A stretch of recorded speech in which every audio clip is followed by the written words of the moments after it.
100% धडा शिकवण्याचा राहणार इथली नाही, नांदेड शहराची पूर्ण जनता जागृत झालेली आहे। यांनी जो खेळ माजवलाय, हिरवा भाजप केलाय एमआयएमचा, त्याचाही रिझल्ट लागल, देव यांना बघून घेईल। मी साहेबांना फार विनंती केलो जाऊन की साहेब, मी तुमचा जुना कार्यकर्ता, तुम्ही मला तिकीट का दिला होता? तर नाही म्हणले, मला 50 फोन आलेत बोले गावातून आणि तुम्हाला 100% तिकीट देणार। मी म्हणलं, जर मला तिकीट देणार तर तुम्ही 50-50 लाख रुपये का जमा केलेत?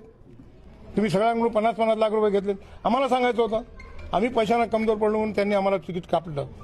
मग आम्ही हेमंत भाऊ यांचा संपर्क साधला, कारण की आपलं सगळं राजकीय भविष्य होता, काही राजकीय काम होता। हेमंत भाऊनं आम्हाला सांभाळून घेतलं, शिंदे साहेबांच्या परवानगी वगैरे घेऊन त्यांनी आम्हाला तिकीट द्यायचं केलं।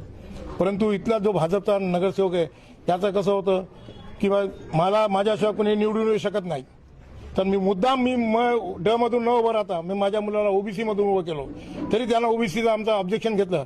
देवानं सच्चाईची कधी जीत असते, आमचा आज अर्ज मान्य झाला आणि आम्ही दाखवून देऊ की आम्ही काय तिथं, आणि पूर्ण पॅनल आम्ही निवडून आलो जिद्दीनं। एवढीच मी भगवंतांनी प्रार्थना करतो। जय हिंद, जय महाराज। इथली भाजपा जी आहे निष्ठावंताची नाही आहे का? इथली भाजपा काय इथलीच नाही, पूर्ण नांदेड शहरात 80-81 प्रभाग उमेदवार आहेत, त्यापैकी फक्त 19 लोकांना त्यांनी भाजपच्या लोकांना तिकीट दिलं। म्हणजे ह्यांनी काय केलं, ते बलवंत सिंग गाडीवाले, वीरेंद्र सिंग गाडीवाले, दोघं बाप लेकाला, त्या स्वामी आणि पैसेवाला, त्याच्या बायकोला तिकीट, त्याला तिकीट, सगळ्या निष्ठावंताला डाळून याला आपल्या सगळं परवा पार्टीत आलेला देशमुख माजी उपमहापौर, त्यालाही तिकीट दिलं त्यानं। म्हणजे असं कुठं राहते का? कार्यकर्त्याचा बळी घेतला यांनी सगळ्यांचा। आज भाजपचे सगळे कार्यकर्ते नाराज आहेत। आज त्यांनी कुठं जावं? इतक्या वर्षापासून ते काम करायला, त्यांना तिकीट न देता दुसऱ्यांना कोणालाही तिकीट वाटून टाकायला, ते म्हणजे हे अन्याय आहे। यांनी असं प्रकार करू नये। खरं म्हणजे यांनी सगळं खऱ्या कार्यकर्त्याला सोबत घेऊन चाललं पाहिजे। 100% अन्याय केला माझ्यावर।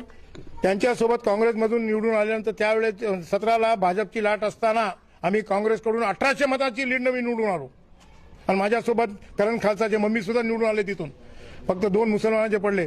परंतु त्यांनी आमचा काही विचारच केला नाही, आणि त्यांच्या एका सांगण्यावरून आम्ही प्रवेश केला भाजपमध्ये। 100% धडा शिकवण्याचा राहणार इथली नाही, नांदेड शहराची पूर्ण जनता जागृत झालेली आहे। यांनी जो खेळ माजवलाय, हिरवा भाजप केलाय एमआयएमचा, त्याचाही रिझल्ट लागल, देव यांना बघून घेईल।